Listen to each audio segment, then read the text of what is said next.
Hello, everyone. My name is Marit Skivenes. I am a professor in political science, and I'm here today to introduce the book Adoptions from Care. This is a book that I have edited together with Professor Joe Thoburn from East Anglia University, a professor in social work, and Tarja Pösö, also a professor in social work from Tampere University in Finland.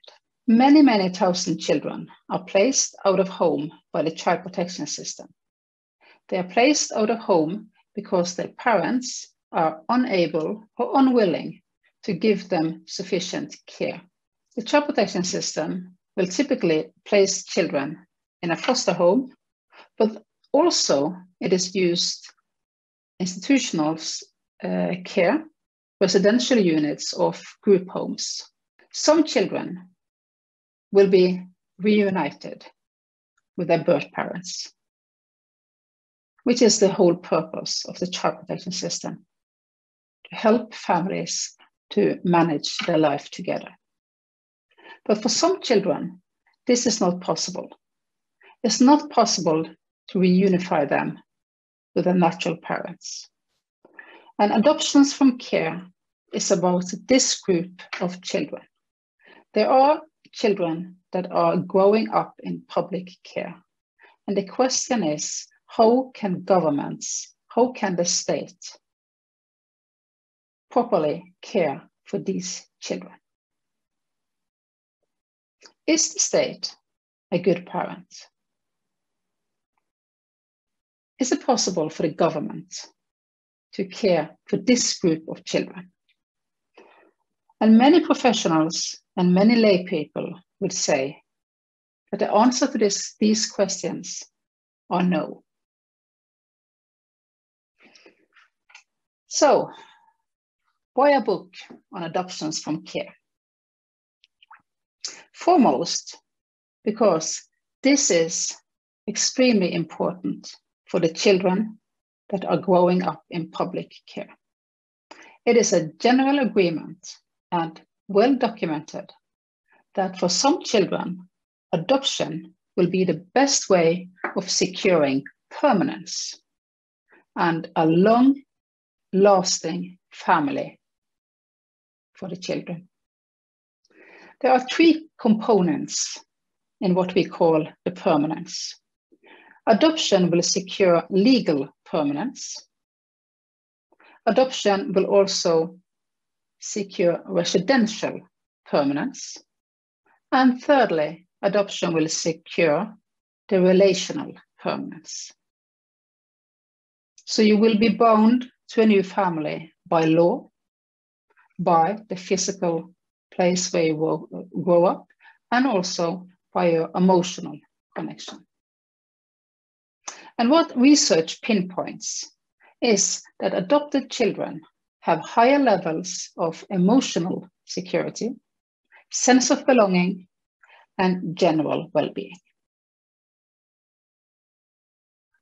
Surprisingly, given the importance of this topic and the seriousness of the interventions that the state can do in these cases, we have very little knowledge on what is going on.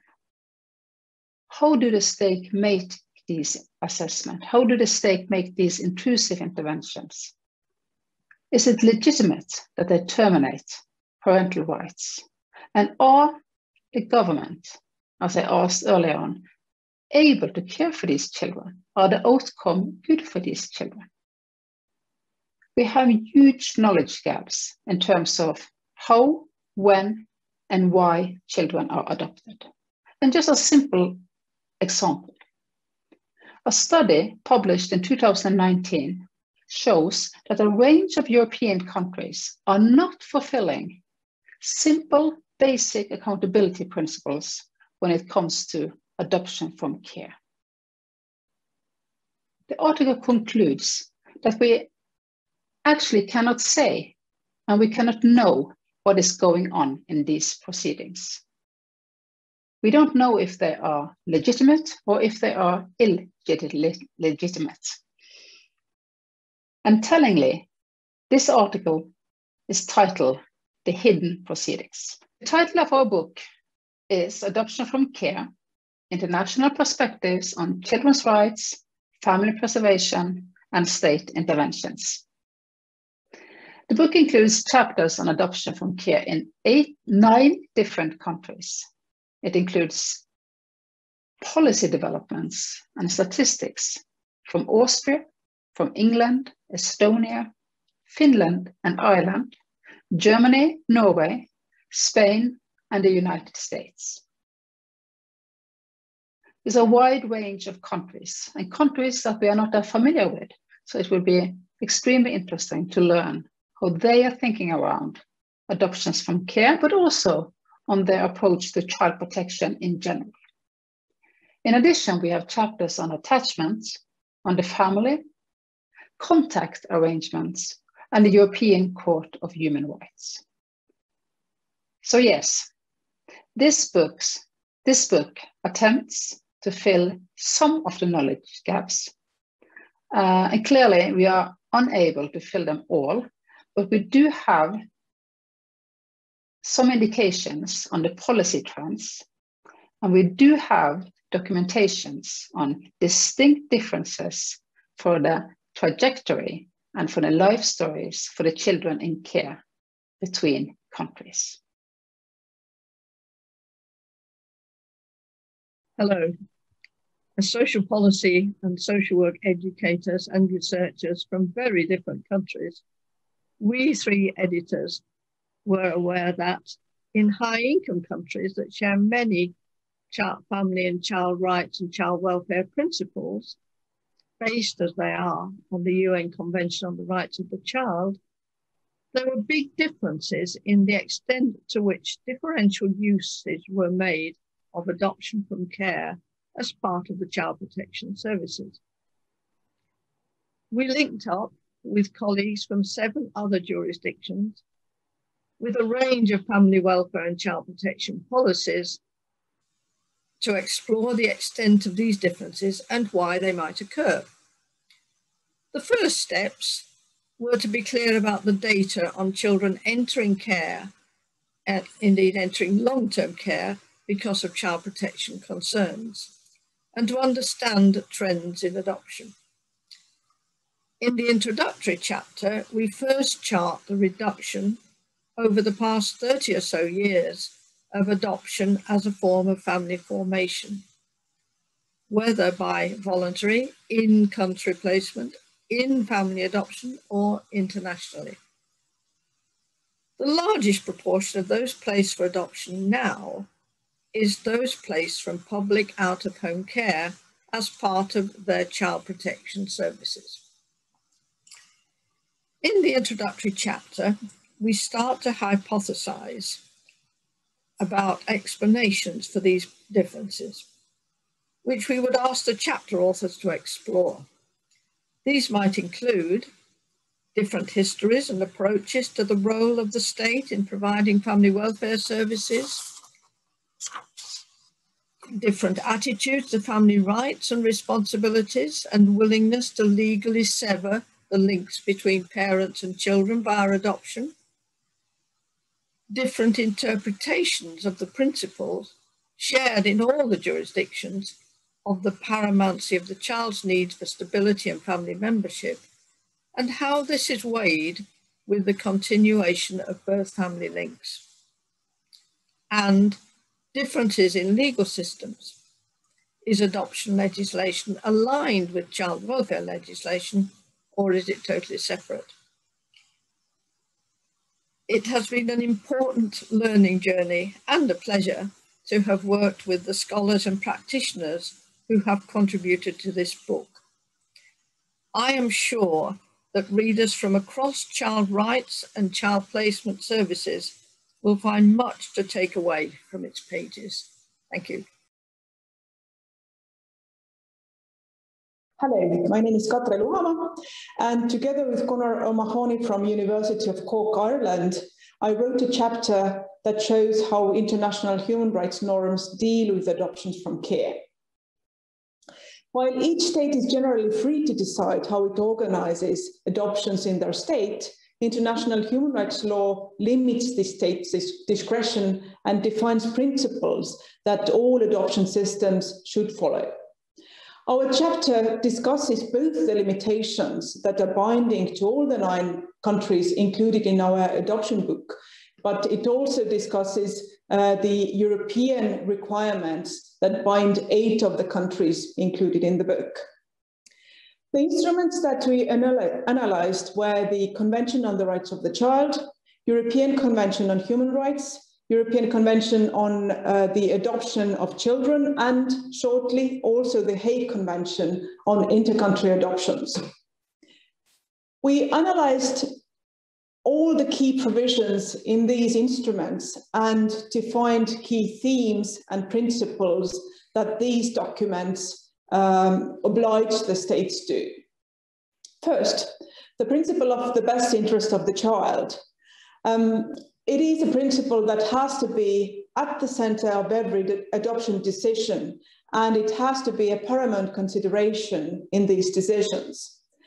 This is a very strong legal obligation, and the best interest of each individual child has to be evaluated in every adoption decision. While there might be also other relevant considerations, for example, the wishes of the biological parents or the importance of the adoptive parents, then the best interest of the child should be the principle that guides the adoption process and is the primary driver of it.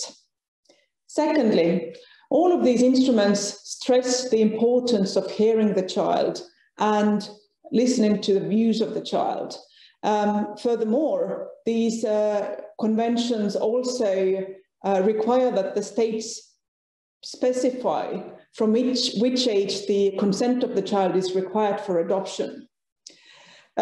This obligation to hear the child is both a procedural obligation, meaning that each and every adoption proceedings should have hearing of the child as one element of the proceedings, but it's also a substantive requirement to hear the child and take into account the child's views, also having regard to the maturity of the child.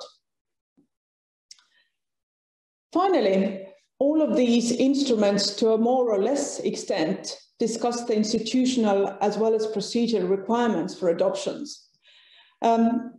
Adoptions have to be governed or authorized only by institutions that are state-controlled and that are competent to do so. This means that the adoption proceedings within the state should be dealt by a single institution or similar institutions following the same rules.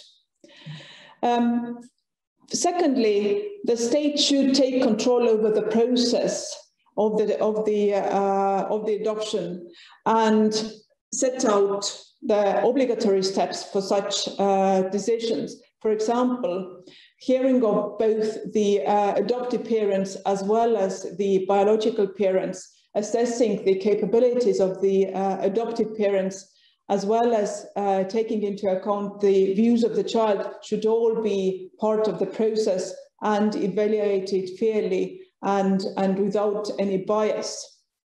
To conclude, international human rights do limit and frame states' discretion in adoption decisions, and international scrutiny that is included in these instruments helps to make the process more transparent. Thank you.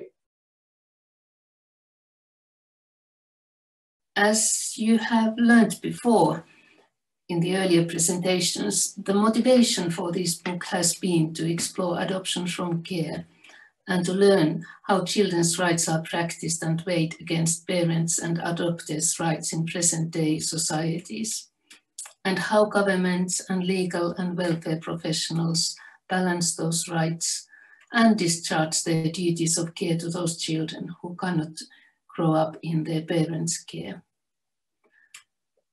As editors, we have learned a lot, but here in this short presentation, I would like to mention 3 main findings. Firstly, The book has demonstrated that children in care for protective reasons are more likely to be adopted in the United States and in England, and that these two countries have well-developed guidelines and practice frames. In other 7 countries included in this book, including countries with risk, family services and children's rights orientation to child protection, children are rarely, if at all, adopted from care. Interest in adoption within child welfare policy is not in general strong. There are also countries which do not even recognize the notion of adoption from care.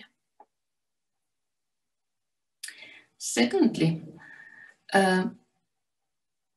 there's surprisingly little country-specific research providing information about the different stakeholders in adoption from care.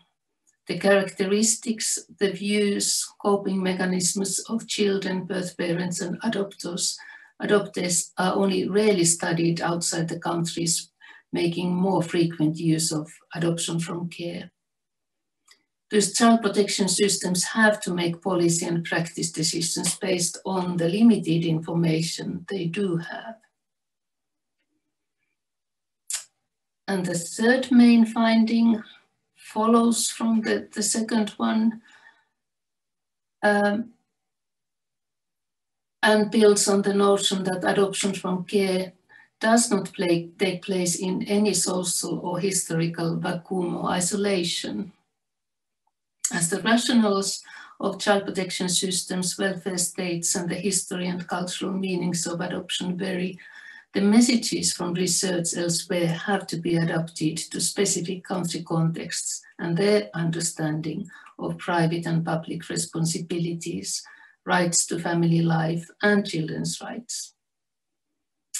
Children needing long-term care from the state should be given the best possible option to grow up, and the provision of options should be based on research-based knowledge of their strengths and weaknesses. We do hope that this book makes that argument clear and provides some new insights into this complex issue. Thank you.